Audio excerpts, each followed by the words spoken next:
c'est un plat éminemment simple, puisqu'il est composé de farine de pois chiche, d'eau, de sel et de poivre. De l'huile d'olive, évidemment. On retrouve les ingrédients propres au bassin méditerranéen, que l'on trouvait facilement. Le cumin, c'est certains qui aiment bien le cumin.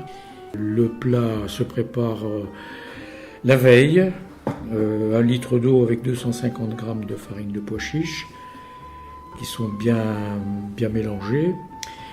Le tout doit être préparé donc la veille et doit reposer toute la nuit. Et le lendemain matin, on y incorpore 2 cuillerées à soupe d'huile d'olive, du sel et du poivre, beaucoup de sel, beaucoup de poivre. On met tout ça dans un plat au four très chaud et il faut surveiller la cuisson, mais dès qu'au-dessus se forme une petite croûte un peu brûlée, la kalentika est cuite, elle se mange chaude la plupart du temps, mais elle se mange aussi bien froide.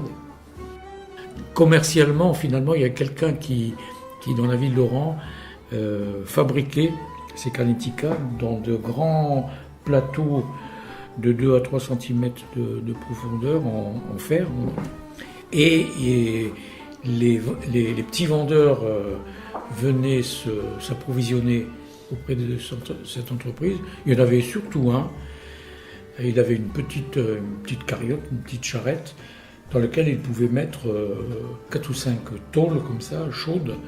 Et il descendait très vite vers le centre de ville, en s'arrêtant partout où on l'arrêtait pour acheter des portions de kalentika. Et ce petit marchand à Oran, il s'appelait Chergui. On savait que Chergui arrivait à telle heure.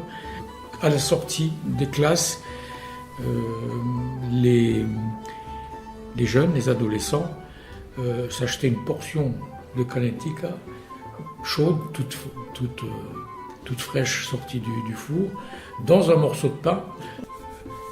Donc c'était succulent, parce que, étant donné l'heure, et on n'avait pas mangé depuis le petit déjeuner, il savait bien ce qu'il faisait, le Chergui. Hein. Il arrivait au bon moment et au bon endroit. Il paraît qu'il s'est fait une petite fortune en vendant sa kalentika. Voilà.